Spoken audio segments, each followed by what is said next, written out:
दोस्तों नमस्कार। मैं आज ये वीडियो आप लोगों के लिए जो बना रहा हूँ, एक ऐसी विकट स्थिति सामने आई है जो वैश्विक महामारी के रूप में है। और ये वीडियो केवल एस्पिरेंट्स के लिए ही नहीं है, सिविल सर्विसेज के अभ्यर्थियों के लिए ही नहीं है, बल्कि मेरे मित्र, मेरे दोस्त, प्रोफेसर, टीचर, अभिभावक सबों के लिए है, शिक्षकों के लिए भी है। और हमें यह वीडियो इसलिए बनाना पड़ा कि बच्चों से निरंतर मेरे पास फोन आ रहे थे कि क्या यूपीएससी की परीक्षा 31 मई को होगी या नहीं होगी, परीक्षा का परिवेश क्या होगा, स्थिति क्या होगी, देश कितनी विकट परिस्थिति से गुजर रहा है। इन सारी चीजों को देखते हुए मैंने ये वीडियो आप लोगों के लिए बनाया है और निरंतर मैं इस प्रकार से वीडियो बनाता रहूंगा ताकि आपको निराशा ना हो और आपका उत्साह बढ़े, आप अपनी नई नई स्ट्रेटेजी को, नई नई सृजनात्मक कार्यों को संपादित करें। इसका मुख्य उद्देश्य यही है। वर्तमान समय की जो परिस्थिति नजर आ रही है, जिसपे मैं विस्तार में चर्चा करूंगा, वो परिस्थिति ये नजर आ रही है कि हर लोग एक ही चीज कर रहा है, लॉकडाउन में डिस्टेंसिंग, सोशल डिस्टेंसिंग। मैं यहां कहना चाहूंगा अपने अनुभवों के अनुरूप, जो पिछले 17 साल 16 साल से जो अनुभव हमें रहा है, कि स्टूडेंट को वर्तमान समय में दो बड़ा ही कठिन परिस्थितियों का सामना करना पड़ेगा इस बार। शायद विश्व के संदर्भ में कहा जाए तो और कभी नहीं करना पड़ा होगा, क्योंकि ये एक ऐसी परिस्थिति आई है और ऐसी चुनौतियां आई हैं बच्चों के सामने, जहां पर एक तरफ बात कही जा रही है सोशल डिस्टेंसिंग की और जो दूसरी तरफ बात कही जा रही है वो यह है कि बच्चा किसी से बात ना करे, मिले नहीं, बाहर नहीं जाए, बंद रहे, कमरे में रहे। कंडीशन ये नजर आता है। तो इस वैश्विक परिस्थिति और इस चुनौती में मैं कहूंगा कि इसको आप प्रोडक्टिविटी में, इसको आप सृजनात्मक कार्य में कन्वर्ट कीजिए। और मैं ये कहना चाहूंगा, डिस्टेंसिंग का जो एंटोनिम होता है, विपरीत शब्द होता है, वो क्या होता है? Involvement, intimacy. आप इस परिस्थिति का फायदा उठाइए, इस अपॉर्चुनिटी का फायदा उठाइए और आप अपने डिस्टेंसिंग को कन्वर्ट कीजिए इंटीमेसी में, इन्वॉल्वमेंट में, लोगों के साथ नहीं, पुस्तक के साथ, अपने पाठ्यक्रम के साथ। जो प्रिपरेशन आपने पिछले 4-5 महीने में किया, अप्रैल माह तक किया, उसको आप इंटीमेसी में डेवलप कीजिए, उसको आप इन्वॉल्वमेंट में डेवलप कीजिए। और जब इन्वॉल्वमेंट में डेवलप करेंगे, जब इंटीमेसी में डेवलप करेंगे, तो क्या देखते हैं? एक रिजल्ट सामने आएगा। तो इसकी चर्चा मैं विस्तार से करने जा रहा हूं।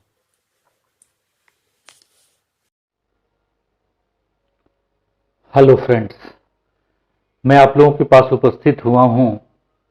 मुद्दा बहुत ही इम्पोर्टेंट है, वो यह है कोरोना क्राइसिस और यूपीएससी पीटी की परीक्षा 2020 जो 31 मई को होनी है। अब तक सरकार द्वारा कोई निर्देशन नहीं आया है, खबर नहीं आई है, चर्चा नहीं की गई है कि डेट बढ़ेगा या क्या हो सकता है, लेकिन अनुमान लगाया जा सकता है। जो देश की वर्तमान समय की परिस्थिति है उसका आकलन, अवलोकन किया जा सकता है। आज हम उसी पे चर्चा करेंगे। वर्तमान समय में अगर देखा जाए तो इस समय जो सिविल सर्विसेज के एस्पिरेंट्स हैं उनके सामने चुनौती, दो प्रकार की चुनौती सामने नजर आ गई। एक जो सबसे बड़ी चुनौती थी या है वो यह है कि सिविल सर्विसेज की परीक्षा में उत्तीर्ण होना, पीटी में पास करना। तो अब तक अवस्था व्यवस्था क्या थी कि एक नॉर्मल कंडीशन टेंडेंसी होती थी जिसमें बच्चे प्रिपरेशन करते थे, पास करते थे। लेकिन वर्तमान समस्या ये आ गई है लॉकडाउन की, सोशल डिस्टेंसिंग की। इस समय में एक ऐसी परिस्थिति से इन्हें गुजरना पड़ रहा है। अभी ये अधिकारी बने नहीं हैं, ये एक चुनौती सामने में आ गई है। और ऐसा प्रतीत होता है कि ये जब अधिकारी बनेंगे तो बहुत सारे अनुभवों के साथ एक प्रखर अधिकारी के रूप में सामने आएंगे। दूसरी खास बात यह है जिसके कारण हमें फिर से आना पड़ा है इस विषय वस्तु को डिस्कस करने के लिए, कि लगातार बच्चों के, सिविल सर्विसेज के एस्पिरेंट्स के लगातार फोन आ रहे हैं, क्वेरियां आ रही हैं कि क्या सही समय पे एग्जामिनेशन होगा। पढ़ाई में बहुत सारी चीजें छूट गई हैं, हम लोगों की बहुत सारी किताबों को नहीं पढ़ पा रहे हैं। क्लासेस में भी बहुत सारे रिवीजन क्लासेस होने थे, टेस्ट सीरीज होने थे, वगैरह वगैरह बहुत सारी चीजें जो है कि नहीं छूटी हैं और बच्चों में एक डिससेटिस्फेक्शन जैसी चीजें प्रतीत हो रही हैं। बच्चों का सेटिस्फेक्शन लेवल बड़ा ही पुअर है। ऐसा लगता है कि बच्चों में डिस्ट्रैक्शन सी चीज आ रही है। एक बहुत बड़ा प्रेशर है, एक बहुत बड़ा कहा जा सकता है कि उनके अंदर में अनिश्चितता, या कहा जा सकता है कि नॉन कंसंट्रेशन जैसा माहौल उत्पन्न हो रहा है। बहुत सारे बच्चे का अंतिम चांस भी नजर आता है। तो इन सारी चीजों के साथ में जो सबसे बड़ी चुनौती है, जिसको आप सबों को समझना होगा, जानना होगा और उस पर काम करना होगा। देखिए, तीन चीजें हैं जो बिल्कुल अस्पष्ट हैं। पहली चीज क्या है? लॉकडाउन। दूसरी चीज क्या है? बच्चों का एग्जामिनेशन, सिविल सर्विसेज एस्पिरेंट्स का एग्जामिनेशन। और तीसरी चीज क्या है? कोरोना। तो कहने का उद्देश्य क्या है कि लॉकडाउन और कोरोना के बीच में क्या है? बच्चों का एग्जामिनेशन। ये एक बहुत बड़ी चुनौती है और ये दोनों के बीच में एक ऐसा असमंजस्य जैसी स्थिति बनी हुई है, जिसमें लॉकडाउन का मतलब हो जाता है कि आप किसी से बात नहीं कर सकते हैं, मिल नहीं सकते हैं, इंस्टीट्यूट में नहीं जा सकते हैं, कॉलेज में नहीं जा सकते हैं, या फिर किसी दोस्त के फ्रेंड के साथ बैठ कर करके कहा जा सकता है कि ग्रुप पे स्टडी नहीं कर सकते हैं, लाइब्रेरी नहीं जा सकते हैं। बहुत सारी चीजें, बहुत सारी चीजें। जो सबसे बड़ा लॉस हुआ है, नुकसान हुआ है, जो भी बच्चे क्लासरूम टीचिंग या ये पीक समय था टेस्ट सीरीज प्रोग्राम का, डिस्कशन प्रोग्राम का, वो एक बहुत बड़ी अपॉर्चुनिटी या कहा जा सकता है कि बहुत बड़ी फैसिलिटी से वो कट डाउन हो गए। दूसरी चीज क्या नजर आती है लॉकडाउन से? कि सोशल डिस्टेंसिंग हो गया। दूसरी चीज क्या? डिस्टेंसिंग का सबसे बड़ा कारण क्या है? कोरोना। और ये एक ऐसी महामारी है जो जिससे भारत ही नहीं, भारत ही के लोग नहीं परेशान है, बल्कि पूरे वैश्विक रूप से पेंडेमिक के रूप में सामने उभर करके आया है। और ऐसी परिस्थिति में ये बिल्कुल ऑब्वियस सी चीज है कि सिविल सर्विसेज एस्पिरेंट्स के अंदर में बहुत सारे सवाल उत्पन्न हो रहे होंगे, बहुत सारी जिज्ञासाएं होंगी, बहुत सारे अवसाद जैसी चीजें नजर आ रही होंगी। तो इसी समस्या से एक नया रास्ता दिखाने की कोशिश मैं कर रहा हूं, एक दिशा देने का कोशिश कर रहा हूं, जिसमें उनका मोटिवेशन भी डेवलप करे, उनका कॉन्फिडेंस लेवल, आत्मविश्वास बढ़े और उन्हें एक दिशा भी मिल सके। दूसरा पहलू यह होगा कि आप किस प्रकार से, how to overcome the present crisis. जो प्रेजेंट क्राइसिस है, ये क्राइसिस एक ऐसा क्राइसिस है पहली बार कि पूरा सिस्टम इससे इन्वॉल्व है, पूरा सिस्टम इससे इन्वॉल्व है। एक चेन सिस्टम जैसी चीजें बनी हुई है जिसका इंपैक्ट पूरे सिस्टम पे है। अगर घर में 4 लोग हैं तो कोशिश वो लोग भी कर रहे हैं कि बार बार हाथ को साफ करें, कपड़े को साफ रखें, सर्दी खांसी हुआ है तो दूर रहें। तो ये पूरी चीजों पर, इसका हर एक सेक्शन पे, social system, economic system, political system, cultural system, पूरी एक्टिविटीज पे इसका प्रभाव पड़ा है। दूसरा पहलू ये नजर आता है सामने में, जिसके विषय में मैं डिटेल में बात करना चाहूंगा, कि यहां 5 मुख्य केंद्र बिंदु है, सेंट्रल पॉइंट है, जिसको कंसीडर करना होगा, खास कर करके इस कोरोना जैसी वैश्विक महामारी की स्थिति को जानने के लिए। जो सबसे पहला विषय वस्तु है, सबसे पहला पॉइंट है जिसको मैं उजागर करना चाहूंगा कि कोरोना के सिचुएशन को जानना होगा। दूसरी चीज क्या है? लॉकडाउन की स्थिति, लॉकडाउन का सिचुएशन क्या है, लॉकडाउन की अवस्था में किस प्रकार से अपने आप को सोशल डिस्टेंसिंग मेंटेन करने की व्यवस्था सरकार ने किस प्रकार के डायरेक्टिव जारी किए हैं, जो है कि नहीं निर्देश दिया है। तीसरी चीज क्या नजर आता है कि आपका प्रीलिम्स के एग्जामिनेशन का सिचुएशन। चौथी चीज क्या है? आपका स्टडी पैटर्न, आपका स्टडी सिचुएशन, आपके प्रिपरेशंस किस हद तक आप उससे सेटिस्फाई हैं, किस प्रकार से आपने अपना प्रिपरेशन 31 मई तक के लिए किया है। और जो पांचवी चीज है, जो सबसे ऑब्वियस है और सबसे क्रिटिकल है, वो क्या है?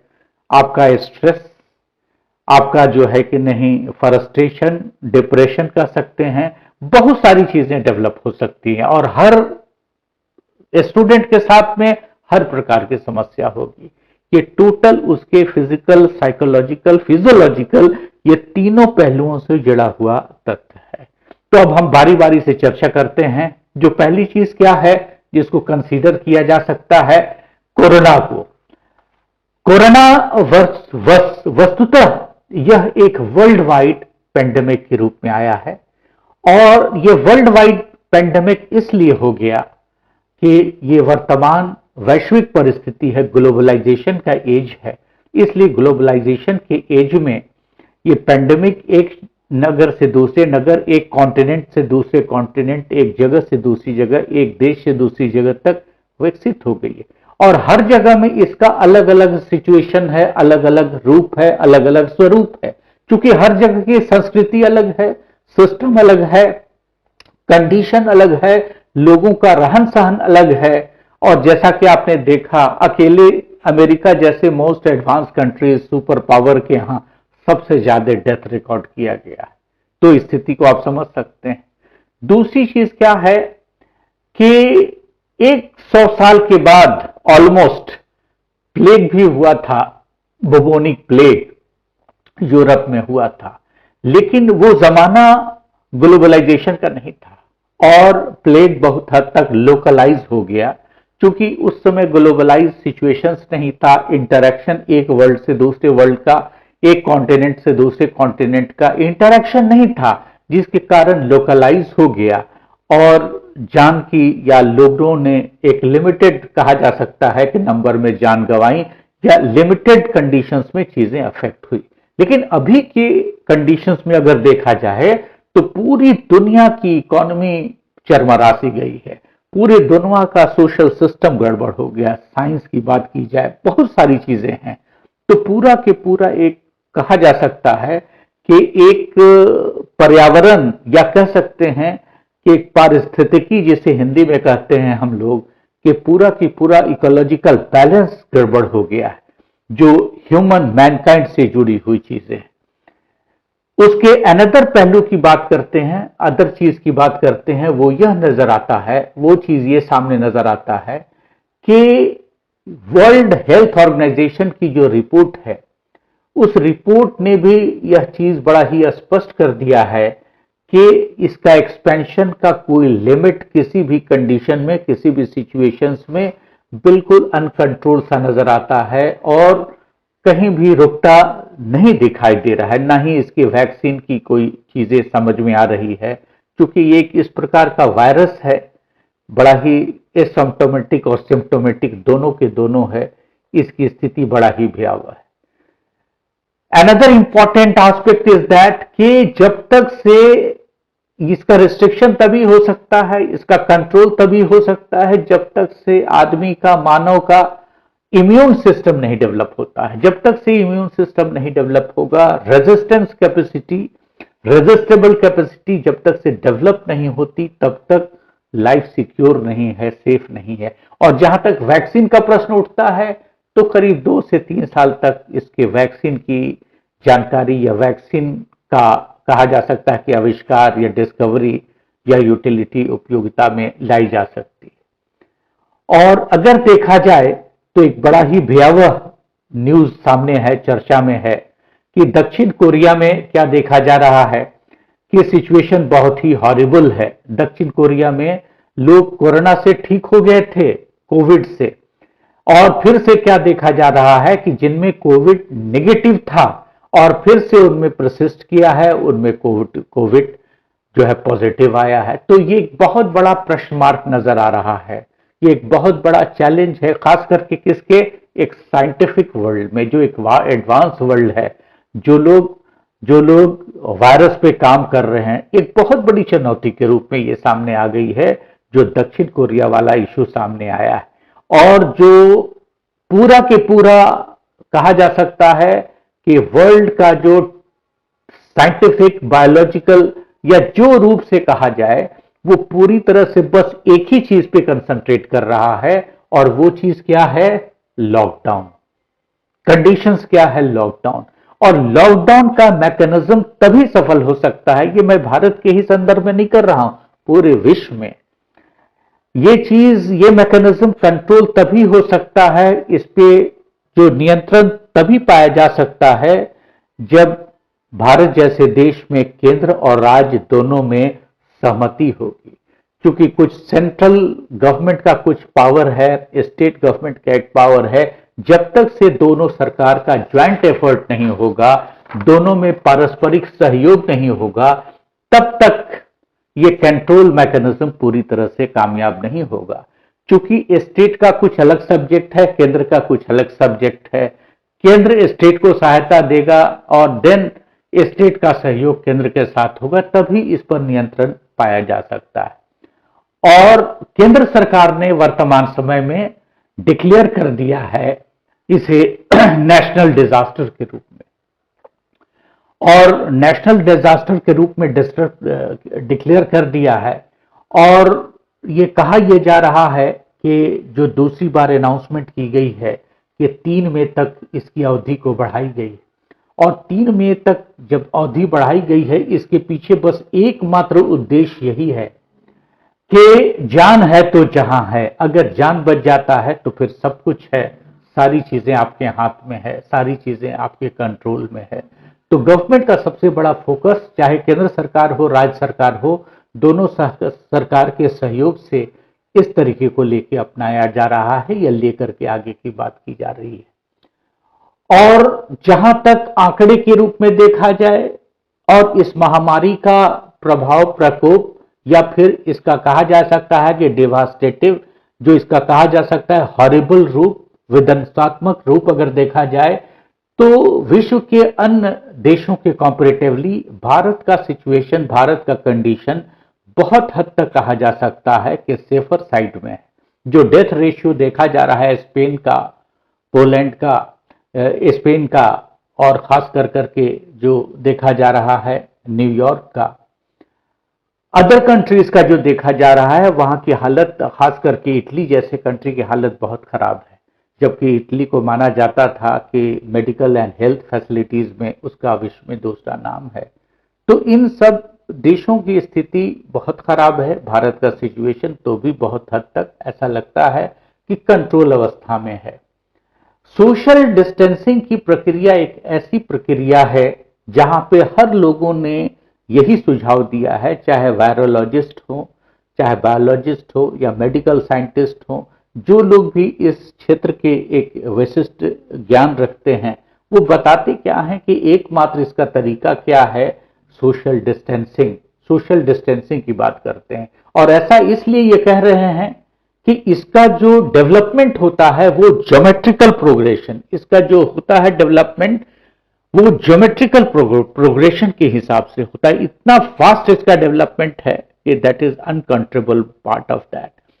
और जो अनदर इंपॉर्टेंट चीज है, जो मेरे व्यू से एक चीज नजर आती है, जो सरकार की जो दशा नजर आती है, दिशा नजर आती है, कि सरकार मुख्य रूप से जो ध्यान दे रही है वो किस चीज पर, एसेंशियल सर्विसेज को, कि एसेंशियल सर्विसेज को किस तरह से लोगों तक पहुंचाया जाए, लोगों को एसेंशियल सर्विसेज की प्रायोरिटी को प्राथमिकता दी जाए।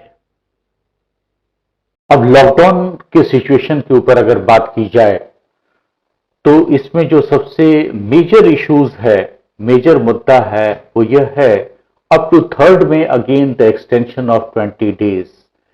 जो 20 दिनों का एक्सटेंशन किया गया है 3rd में के बाद 3rd में तक का, ये एक बहुत बड़ी, कहा जा सकता है कि अपॉर्चुनिटी ली गई है, और ये चीज दिया भी गया है ताकि इस सिचुएशन को कंट्रोल किया जा सके। खास कर करके जो कोरोना का एक्सटेंशन है, जो महामारी की जो कहा जा सकता है कि डेवलपमेंट का जो प्रोसेस है, उसको नियंत्रित किया जा सके। और इसका जो तरीका है, जैसा कि पहले भी बता चुका हूं, कि जो है कि डिस्टेंसिंग जो है उसको कम किया जा सके। Another important point is it is a situation of distress, depression, isolation and frustration. और ये जो नेक्स्ट एक्सटेंशन मिला है 20 डेज का या किया गया है, ये बच्चों के लिए, एस्पिरेंट्स के लिए बड़ा ही डिस्ट्रेस का मौका है, सिचुएशन है। डिप्रेशन भी बच्चों को बढ़ेगा, क्योंकि आइसोलेशन में बच्चे हैं, फ्रस्ट्रेशन भी बच्चों को होगा। इसका रीजंस क्या है कि एक एडवर्स सिचुएशन में बच्चों को सिचुएशन से सामना करना पड़ रहा है। अब तक बच्चे का जो एस्पिरेंट्स का जो वो एटीट्यूड था, एप्टीट्यूड था, जो लाइफ स्टाइल था, वो बिल्कुल अलग था। उसमें इंटरेक्शन का प्रोसेस सबसे ज्यादा था, लोगों से बात करना सबसे ज्यादा था, मिलना सबसे ज्यादा था, मूवमेंट सबसे ज्यादा था, एक जगह से दूसरी जगह मोबिलिटी इनकी बहुत बड़ी थी। और अगर उनको एकाएक उस पर रोक लग जाए तो ये एक बहुत ही अजीबोगरीब चीज नजर आती है। तो इस सिचुएशन का भी सामना बच्चों को करना पड़ेगा, एज पेरेंट्स को करना पड़ेगा। Another important aspect, students realize the syllabus is incomplete, lectures है, missed out, absentee है।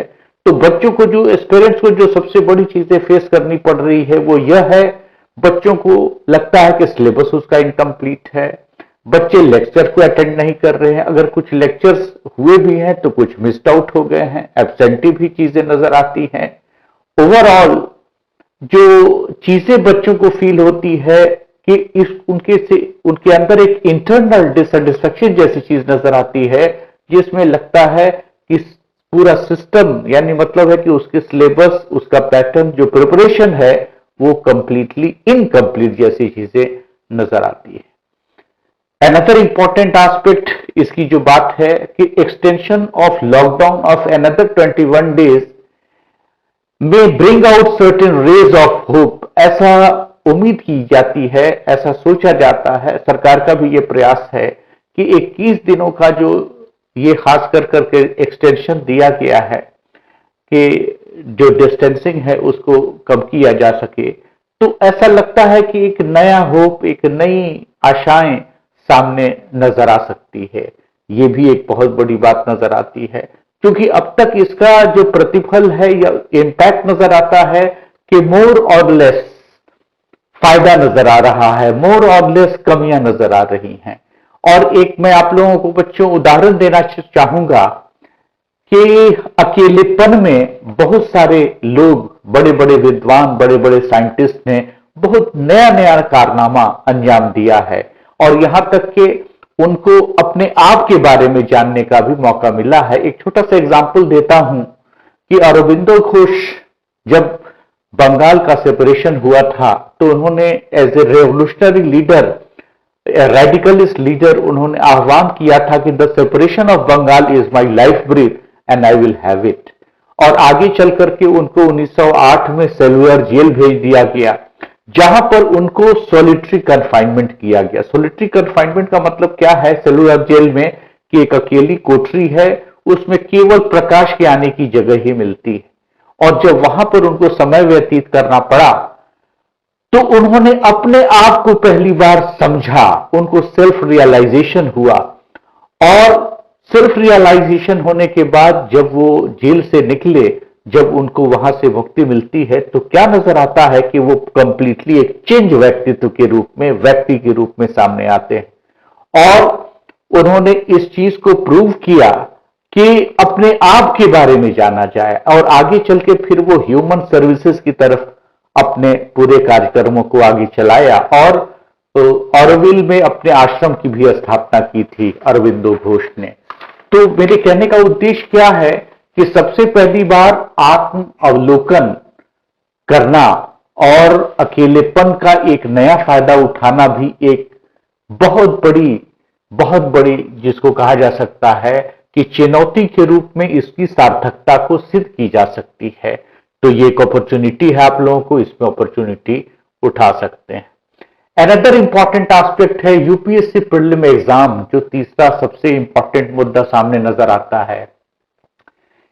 अगर मुझसे पूछा जाए, if you talk about the PT, in my opinion there is a very meagre chances to held the exam on same date, 31 मई को। अगर मुझसे पूछा जाए, मेरे अनुभव के अनुसार देखा जाए, तो मैंने देखा है कि पहले भी इस परीक्षा की तिथि का डेट एक्सटेंड हुआ है, और इस समय में भी मेरे हिसाब से ऐसा फील होता है कि ये उस निश्चित समय 31 मई को इस परीक्षा को कन्वीन करना, ऑर्गेनाइज करना असंभव सा प्रतीत होता है।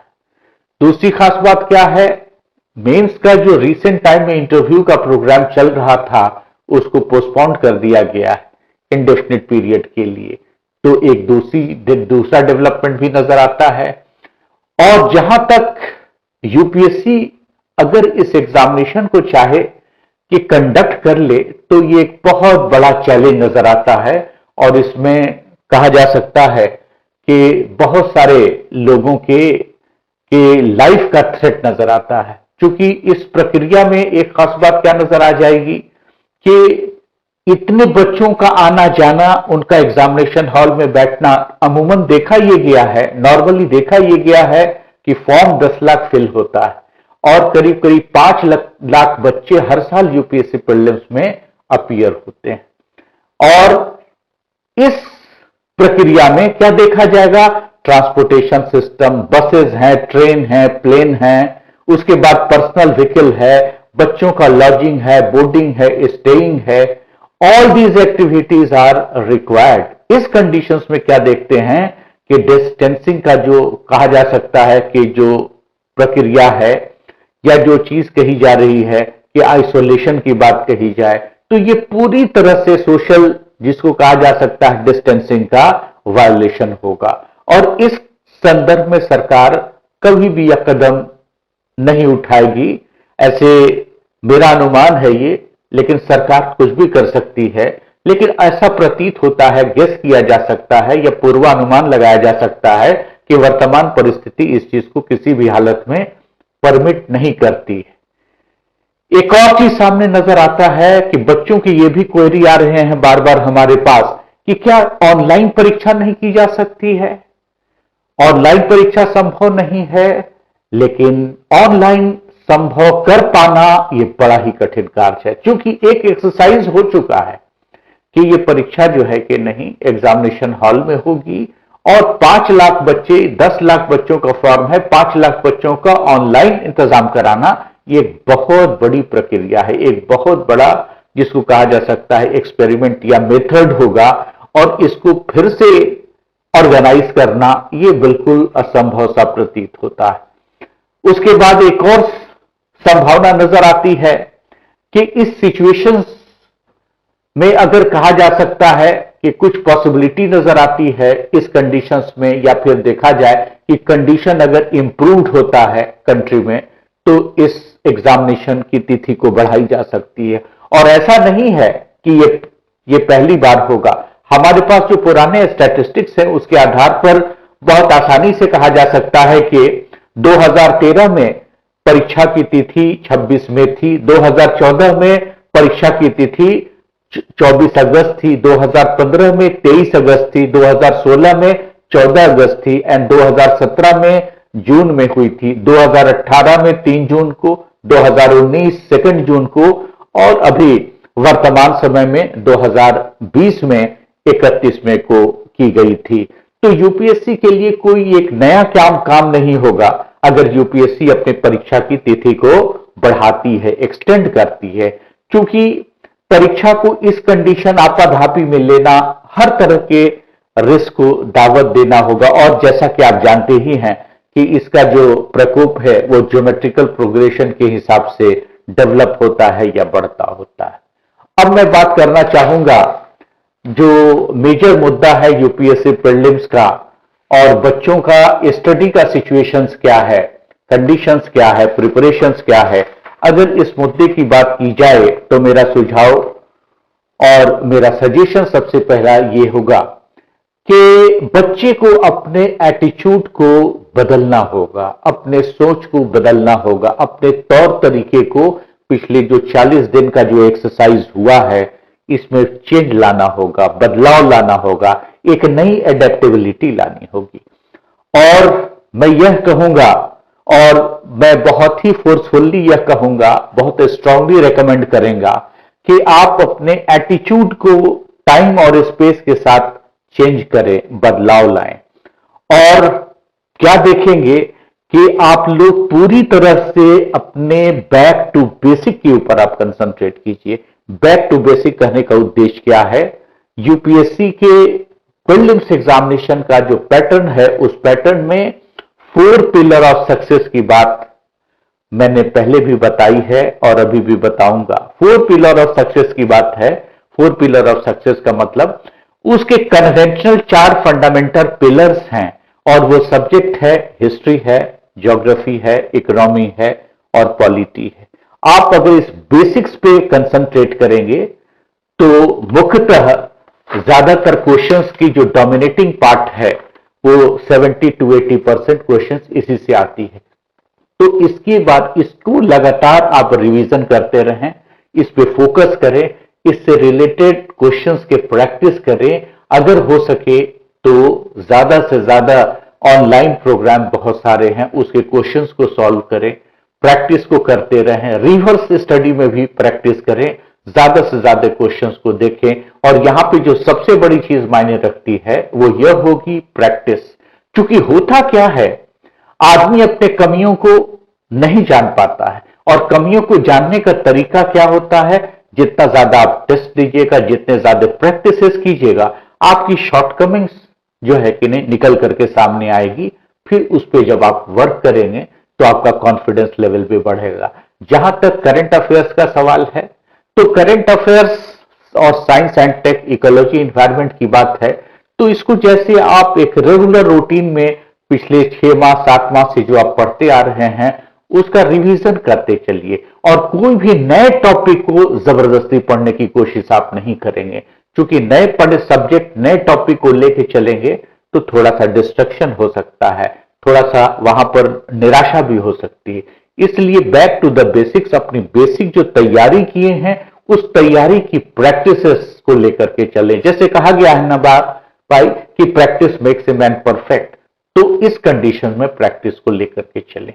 जो लास्ट इश्यू है, जो लास्ट पॉइंट है, जिस चीज को कहा जा सकता है कि स्ट्रेस मैनेजमेंट, स्ट्रेस को कैसे दूर किया जाए, इस स्ट्रेस को कैसे दूर किया जाए। स्ट्रेस से बहुत सारे फ्रस्ट्रेशन है, निराशा होती है, तो इसको 2 रूप में आप कंसीडर करेंगे। जो पहला कंडीशन है फिजिकल स्ट्रेस, दूसरा क्या है, मेंटल स्ट्रेस। तो फिजिकल स्ट्रेस को निवारण करने का तरीका ये हो सकता है, बहुत सिंपल सी साधारण सी बात है कि आप योगा करें, मेडिटेशन दे, या फिर आपके घरों में सीढ़ियां हैं तो तेजी से चढ़े उतरे, लंबी लंबी सांस लें। लेकिन यह चीज को बिल्कुल एक रूटीन टाइम में करें, मॉर्निंग में करें, इवनिंग में करें। इससे फ्रेशनेस बढ़ेगा, कंसंट्रेशन बढ़ेगा। और साथ ही साथ क्या देखेंगे कि अपने आप को मेडिटेट करने की भी व्यवस्था कीजिए। तो एक कंडीशंस ये है। इस कंडीशंस में क्या देखेंगे कि आपका फिजिकल, जिसको कहा जा सकता है स्ट्रेस, बहुत हद तक रिलीफ होगा। जहां तक मेंटल स्ट्रेस का सवाल उठता है, मेंटल स्ट्रेस के लिए जो बेस्ट सजेशन मैं आपको शो करूंगा, जो भी आपके इंटरेस्ट का एंटरटेनमेंट आपको फील होता है, गाना सुनना, गाना गाना, मूवी देखना, नॉवेल पढ़ना, कुछ अच्छी आर्टिकल पढ़ना, कुछ अच्छे सीरियल देखना, ये सारी चीजें जो है कि नहीं, ये आपके कहा जा सकता है कि आपके जो मेंटल स्ट्रेस है उसको दूर करेगा। बहुत सारी इंस्पिरेशनल स्टोरीज को पढ़िए, है ना। तो उससे क्या होगा कि आपकी जो है कि नहीं, सारे के सारे जो मेंटल स्ट्रेस, एक कॉम्बिनेशन बन जाएगा, फिजिकल और मेंटल स्ट्रेस को रिलीज करने का एक कॉम्बिनेशन बनेगा।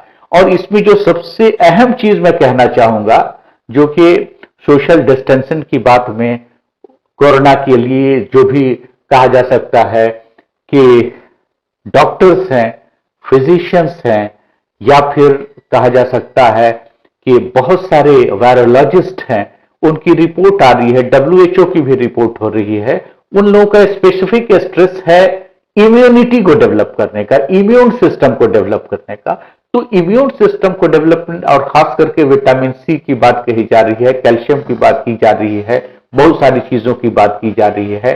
तो इस कंडीशन में मैं जो आप लोगों को सजेशन दूंगा वो ये दूंगा कि अच्छा खाना खाएं, आप लाइट खाना खाएं, आप फ्रूट्स जरूर लें, सलाद जरूर लें, रफ जिसको कहा जा सकता है सलाद के रूप में लें, मिल्क भी जरूर लें, हो सकता है तो कुछ सप्लीमेंट जैसी ट्रीट लें। और यहां पर एक जो सबसे चीज नजर आती है कि try to avail loneliness to solitude. ये बहुत बड़ी चीज है, try to avail loneliness to solitude, यानी एकांत का सुख एक बहुत बड़ा सुख नजर आता है, एकांत का सुख बहुत बड़ा सुख नजर आता है। उस चीज को करने का प्रयास करें।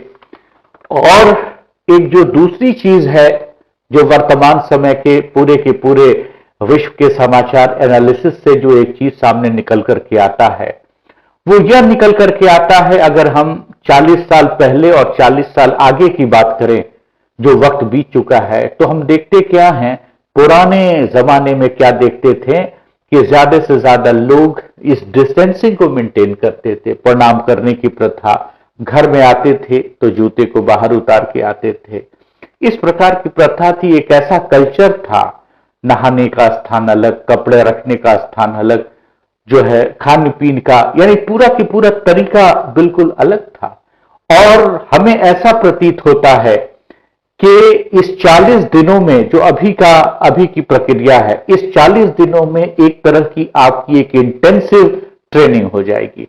और इस इंटेंसिव ट्रेनिंग में क्या देखेंगे कि सेल्फ कहा जा सकता है, क्वारंटीन की व्यवस्था, सेल्फ डिस्टेंसिंग की व्यवस्था डेवलप होगी।